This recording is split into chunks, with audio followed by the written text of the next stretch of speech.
Hi, I'm Ollie from Fit Climb. We're at Point Defiance Park in Washington State, and today I'm going to show you some basic survival and climbing knots. I'm also going to demonstrate how to pack a backpack with basic backpacking and mountaineering equipment. So without any further delay, let's get started. So the first knot I'm going to show you today is called a square knot, and it's used to tie two ends of a rope together. I wouldn't trust it for climbing, but it works really well for sheltercraft, or for example, to make your rope longer and also to tie down equipment. To tie a square knot, I've got my two ends of my rope, and I'm going to go left over right first, loop through, or you could go right over left. You just have to remember which side you went, because then the second step you're going to do the opposite, which is right over left. I go make an overhand knot, so I basically made two overhand knots. Notice the two ends are both pointing in the same direction, and I just tighten. To pull it apart, you pull 180 degrees from one end and the body, and it just pops open, and then you can just peel it open.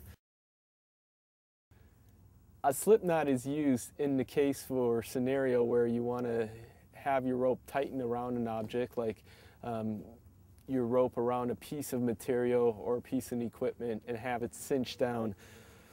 So I've got my body and I've got the end of my rope. I'm going to take my opposite hand, grab the line, twist it with an overhand loop, reach through the loop and grab the body and pull it tight. Now I have a line that as you pull on one end, it cinches tight. In fact, if I had an object in there, it just tightens the more you pull. If there's nothing in there, it just opens up.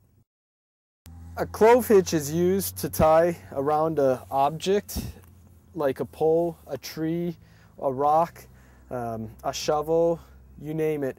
And the good thing about a clove hitch, you can adjust the length of your rope, so it's easy to work with. So I'm going to go around my object, then I have the body of my line. I go underneath the body with the end of my line, and I make an X. Go around again, and then you might have to pull to get some slack, or just lift it up and take your end and go through the top line. And then cinch it tight, and that's it. It's a clove hitch. A bowline is used in a case where you need a fixed loop around an object. A fixed loop, unlike a slip knot, does not move. So to tie a bowline, I start off with my slip knot and take the end of my rope, and I go underneath through the loop of my slip knot, and then grab onto the body of the rope and then cinch tight, and you should hear a pop, and that's where I have my fixed loop. Okay. One use of a bowline is to tie a fixed loop around an object. It could be for a shelter, a line, or even to rappel off of. Normally with a rappel you would have a sling and a carabiner. It's much safer. But in an emergency situation, if all you had was a rope, you can just tie a rope around a good anchor. Make sure your anchor is really solid. We'll talk about anchors later. So first thing I'm going to do is tie my slip knot. Then I take the running end of the rope, go around my object, and then that end comes through the loop just like before. Grab onto the end and the inside of the loop and just pull tight until it snaps. Make sure you have 2 to 3 inches of an end left over. A figure eight is one of your most common climbing and mountaineering knots for tying into a rope system. It's strong, it'll hold most people if it's done right. Make sure you leave yourself enough line to work with, but what I'm going to do is take the end of my rope, go underneath the body, over the body, and then through the loop I just created, and I've made myself a figure eight. Now once you have a figure eight, you actually want to tie a rewoven figure eight. This end would go through my harness or through a carabiner, take the end and trace back my figure 8. So I go back up, around, through the next loop, around again, and make sure you don't cross your lines, but it's a nice even trace, and then cinch it tight. And it should look like an 8 with the loop on both sides. To tie into a figure 8 in the middle of a rope, you're going to create a bight. This is used for people who aren't at the end of a rope team in mountaineering. And it's just like making a normal figure 8. I go over the body, under, and then I come through the top. And I have my figure 8 with the loop. You tie a girth hitch to go around an object.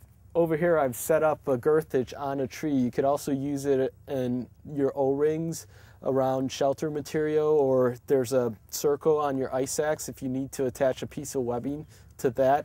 Girth hitch is a really useful knot. So what I've got is my fixed loop here. I'm going to use my piece of line, which is another loop. I'm going to go behind it, over and through, and I've got this bight with the loop. Then I take the rest of my rope and just feed it all through there and cinch it nice and tight. You can also tie a girth hitch without having a complete loop.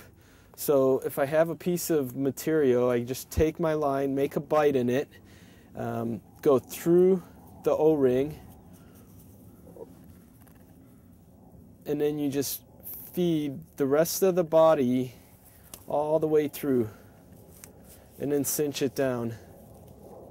And this is very similar to how you would tie on webbing on your ice axe.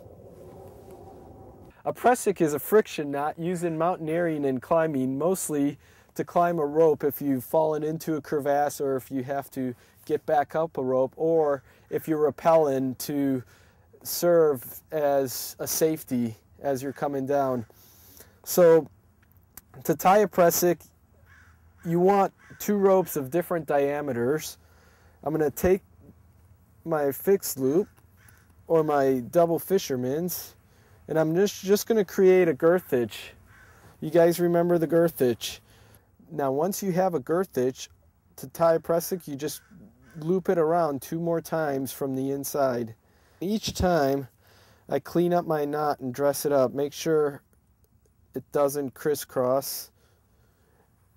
Notice both ends come out the center.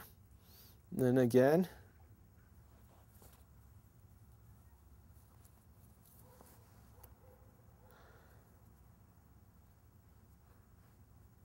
And cinch it tight.